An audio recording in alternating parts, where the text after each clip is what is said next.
Continuamos con los 7 pasos del ocultismo práctico, lección 4. Dice así: cualquier cosa que usted haga para realizar la meta que se ha formulado debe ser llevada a cabo a través de alguna forma de actividad corporal. ¿Parece esta ser una verdad tan evidente que no valga la pena mencionarse? Con todo, la experiencia muestra que pocas personas la tienen en cuenta o entienden todo lo que implica. Nada es más común que la negación de este primer principio del arte de vivir. De ahí la necesidad de hacer énfasis en la importancia de este principio en un curso de instrucción práctica. Ciertamente que pensar es un acto tan corporal como cortar un árbol. La forma más importante de acción física es pensar. Para hacer nuestro pensamiento más efectivo, debemos comprender que pensar es una función del cerebro, como respirar es una función de los pulmones. La sabiduría oculta ha enseñado siempre, y ahora lo confirma con la investigación física moderna, que la personalidad humana se manifiesta en dos modalidades: la material y la inmaterial.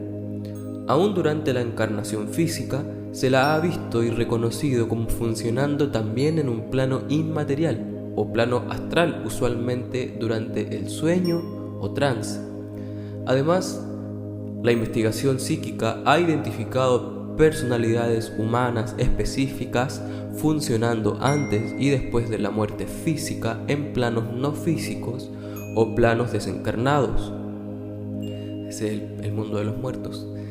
De ahí que estas instrucciones conciernen primariamente con la obtención de resultados aquí y ahora, y lo que sigue trata solamente de los medios físicos usados por la personalidad humana funcionando a través de un cuerpo humano en un plano físico. Lo que sigue, después de pensarlo, trata solamente de los medios físicos usados por la personalidad humana funcionando a través de un cuerpo humano en el plano físico. Una acción concreta. La sabiduría oculta, en verdad, establece inequívocamente que los avances evolutivos del ego o el yo individual deben efectuarse precisamente aquí, en el plano físico, es decir, que no deben posponerse con la esperanza de realización en el estado desencarnado. ¿Sí? Después de haber muerto. Los dos estados o modalidades de expresión de la personalidad se complementan y suplementan uno al otro. El rechazo del estado físico aquí y ahora es por consiguiente fatal para el progreso. Su cuerpo contiene cerca de 30 trillones de células. Su operación es la base de lo que piensa, dice y hace. La realización de su meta será llevada a cabo por acción celular. El poder expresado a través de 30 trillones de células es lo que le capacita para ser lo que quiere ser, hacer lo que quiere hacer y tener lo que quiere tener. ¿Qué es este poder? Para contestar esta pregunta, es necesario empezar con las mismas células. Aún recientemente se creía que las células eran estructuras hechas de una clase especial de materia. Nadie nunca tuvo éxito en aislar ni siquiera la más pequeña cantidad de esta sustancia en un estado puro. Así que realmente esto no fue solamente una hipótesis aparentemente necesaria y asceta materia hipotética. Los biólogos le dieron el nombre de protoplasma. Ahora, los experimentos indican que no era necesario inventar esta supuesta forma primaria de materia viviente. Estos experimentos demuestran que las células de los organismos vivientes son hechas de precisamente los mismos elementos químicos que componen los cuerpos inorgánicos del universo. Esto significa que no hay una clase especial de materia poseyendo vida que pueda distinguirse de una materia muerta. Es seguro que nuestras percepciones limitadas, aun cuando están aumentadas por nuestros instrumentos, han fallado hasta ahora en identificar la vida como la conocemos en formas de materia como el acero, el cristal, las piedras, etc. Perceptiblemente y hasta la fecha, reconocemos la vida o conciencia solamente en componentes químicos de ciertas cadenas de hidrocarburos que el ego describe como estructuras de plantas o cuerpos animales.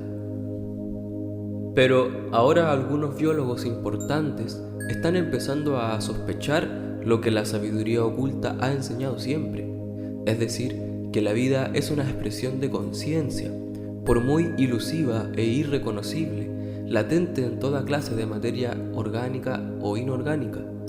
Algunos pocos pensadores sostienen el punto de vista de que en cuanta forma existe, allí también existe la vida o conciencia. Uno de los resultados de esta tendencia en el pensamiento de los biólogos jóvenes, algunos de los viejos están más acostumbrados a la idea de protoplasma, que les mortifica rechazarlo, es que pone fin a las controversias originales de la pregunta ¿de dónde procede la vida? No necesitamos emplear tanto tiempo en tratar de responder esta pregunta una vez que entendemos que la posibilidad de vida está eternamente presente en todos los elementos químicos. La vida aparece o llega a manifestarse cuando y donde quiera que ciertas combinaciones de elementos químicos están arregladas en arquetipos estructurales especiales. Algunas estructuras están adaptadas a la manifestación de la vida. Estos son los organismos vegetales y animales. Otras estructuras no pueden manifestar su potencia vital latente a nuestra percepción. Estas son las formas de materia inorgánica.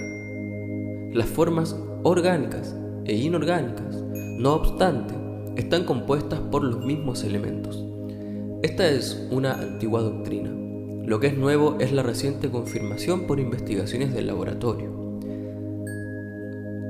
Organismo inorgánico se refiere a seres, entidades, espíritus, desencarnados, todo lo que no tiene materia física, un organismo físico, pero que tiene una conciencia.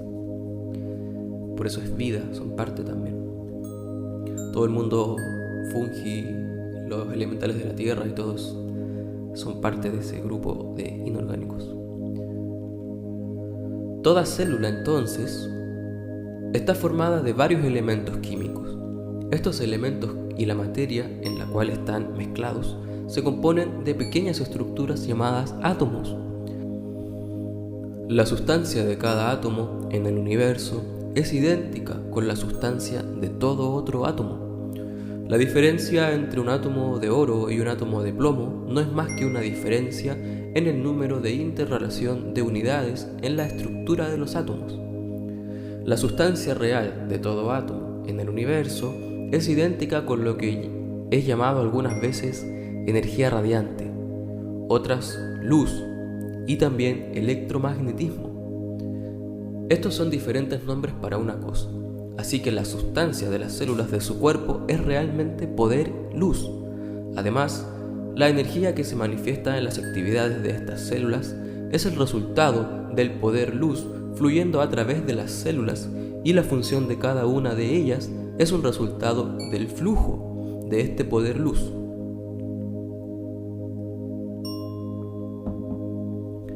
Este poder luz es también la sustancia real de cualquier otra cosa en el universo.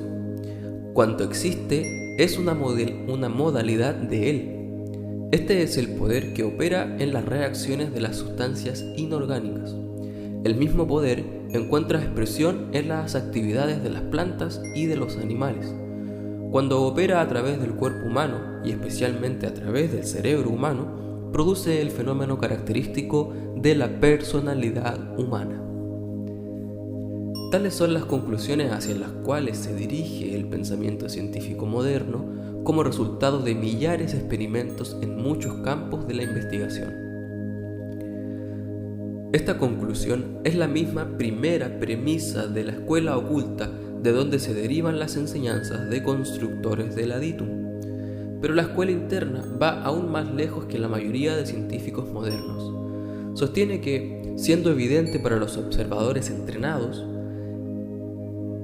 el que la misma energía radiante que construye la estructura de las formas inorgánicas construye también los cuerpos y lleva a efecto las funciones de las plantas, animales y hombres. Este poder luz debe ser también el poder de vida, puesto que las actividades mentales y físicas de los seres vivos están incluidas entre sus formas de manifestación. El poder de vida es a la vez la sustancia y la fuerza operativa en toda célula de su cuerpo, pero este poder no está limitado a las células, ni está limitado a las varias estructuras que componen su medio ambiente. De ahí que Eliphas Levi escriba capítulos atrás: está distribuido por todo lo infinito, es la sustancia del cielo y la tierra.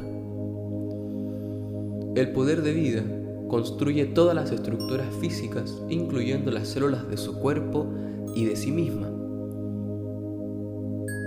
El universo físico no es el resultado de la acción del poder de vida sobre alguna cosa llamada materia. La única cosa real en el universo es la simple energía consciente del poder de vida. Conciencia puede decirse que es un polo de esta única realidad, y como nosotros la usamos, el término conciencia significa espíritu. En este curso, el término energía designa al poder activo. Todas las formas y objetos en el mundo alrededor de nosotros son expresiones particulares de este poder activo, que es la única realidad detrás de aquello que llamamos usualmente materia. Por la acción sobre sí misma, el poder de vida es la causa que trae todas las formas a existencia y produce toda variedad de estructuras. Cuando el poder de vida viaja a través de las células de su hígado, éstas secretan bilis o producen azúcar. Cuando trabaja a través de sus músculos, contrae y en el proceso de concentración produce múltiples complejos químicos y cambios eléctricos.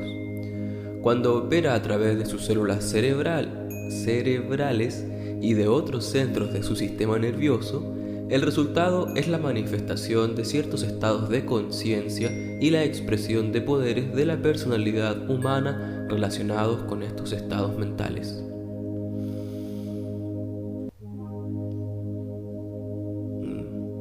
Cuando opera a través de sus células cerebrales y de otros centros de su sistema nervioso, el resultado es la manifestación de ciertos estados de conciencia y la expresión de poderes de la personalidad humana relacionados con estos estados mentales. Los biólogos están de acuerdo que toma millones de años traer el organismo humano hasta su estado presente de desarrollo. También son de la opinión de que este proceso de desarrollo no ha llegado en manera alguna a un final. Uno de los grandes especialistas en el cerebro, el Dr. Friedrich Tilney, dice que confía en que en las edades por venir el hombre desenvolverá centros cerebrales que le capacitarán para ejercer poderes que no podemos ni siquiera soñar en la actualidad. De acuerdo con las enseñanzas que hemos recibido y que le están siendo dadas en este curso, muchas cosas que el Dr. Tilney espera que ocurran en un futuro distante han ocurrido ya una y otra vez.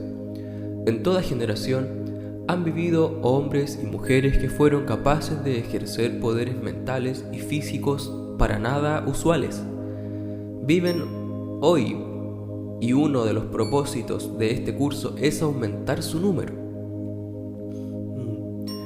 Claro, es lo que estamos haciendo acá. Viven hoy y uno de los propósitos de este curso es aumentar su número, ¿sí? Todos los miembros de la comunidad. El extraordinario dominio sobre sí mismos, su influencia sobre sus compañeros humanos y un extraordinario control de las fuerzas de la naturaleza fue y es el resultado de un más elevado orden de desarrollo cerebral que aquel de la mayoría de las personas. Además, existe un elaborado sistema de prácticas incorporado en el tarot y la cábala y que ha sido producida por estos hombres y mujeres excepcionales. El objeto de este sistema de entrenamiento está llamado a modificar el cuerpo humano de manera que quien quiera que haga el trabajo pueda ejercer estos poderes. como aquellos manifestados por las personas de quienes somos deudores de nuestro conocimiento de este sistema de entrenamiento. O sea que esto viene de muy atrás en el tiempo.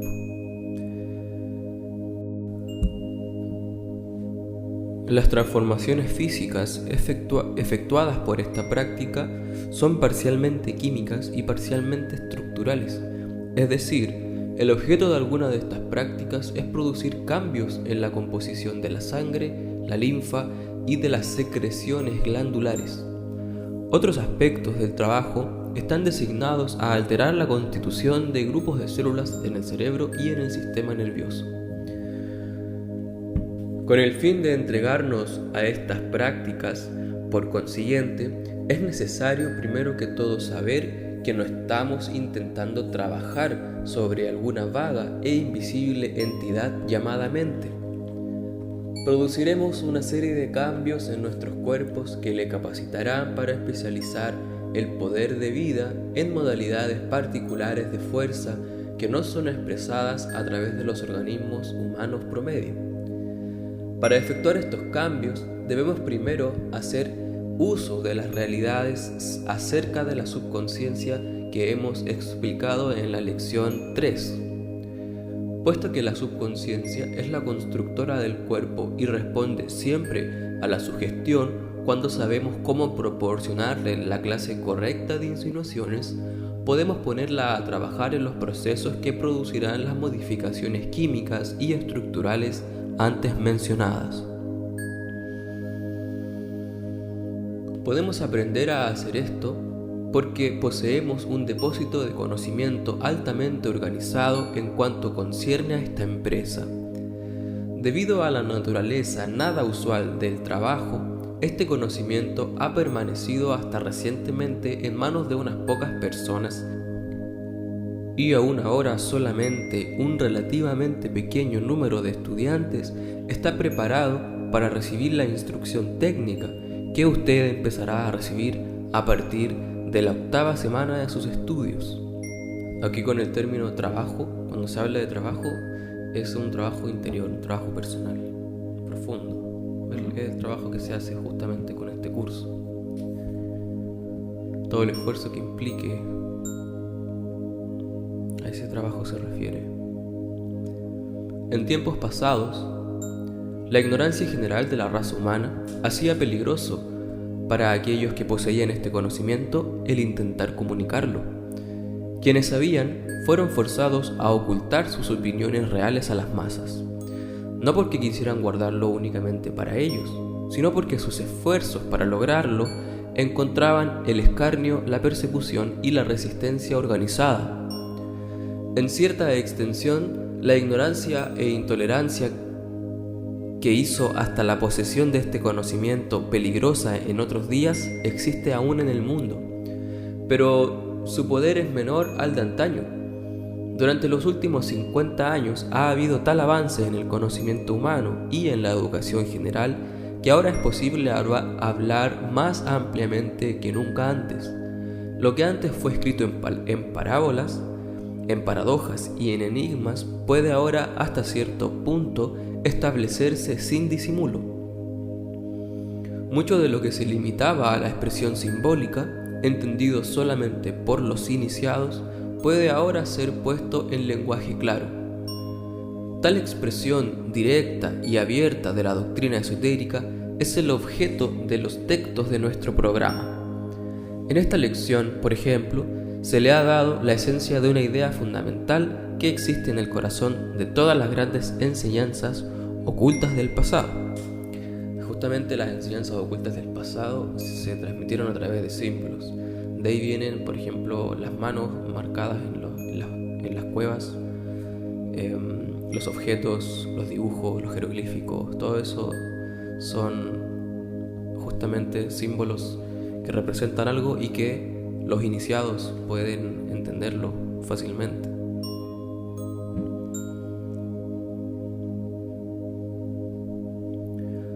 Por eso dice: mucho de lo que se limitaba a la expresión simbólica, entendido solamente por los iniciados, puede ser puesto en lenguaje claro como este curso. Las mujeres y hombres sabios que han escrito su conocimiento obtenido por paciente práctica y entrenamiento están de acuerdo con que la fuerza básica que el hombre puede emplear para librarse de las trabas de la pobreza, de la limitación a la enfermedad y de la miseria del fracaso es la energía una consciente que se expresa como luz y vida a través del universo. Estas eran las antiguas enseñanzas de la India, Persia, Egipto y Grecia.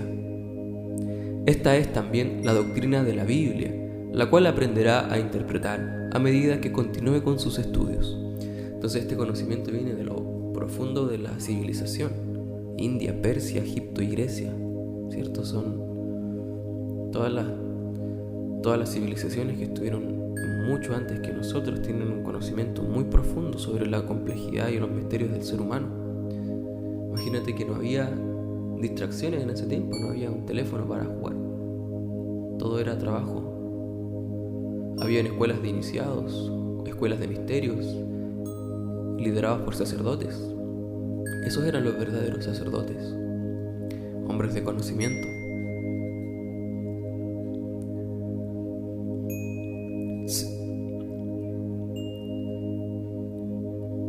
Se encuentra resumida en las palabras de un corto ensayo atribuido a Hermes Trismegistus.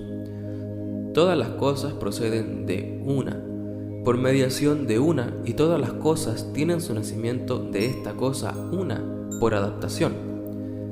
A través de las edades, los sabios han estado de acuerdo en que los métodos por los cuales se puede alcanzar la liberación son aquellos que cambian la química y la estructura del cuerpo físico, de modo que llega a ser un vehículo más efectivo para la expresión de las ilimitadas posibilidades del poder de vida.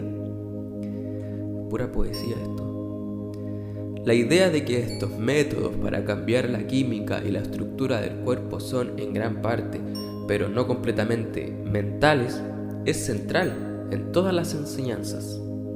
Y en todas estas enseñanzas, antes de que el trabajo mental pueda ser emprendido, debe llevarse a efecto lo que sea necesario para conducir el cuerpo a un grado de normalidad razonable. Por eso la primera regla es la limpieza, tanto interna como externa. Aquel que llegare a dominarse y a dominar sus circunstancias debe beber suficiente agua para proveer sus glándulas con el fluido necesario para el trabajo de secreción de las complejas sustancias que derraman en la sangre. Y hay tanta gente que no toma agua o toma muy poca.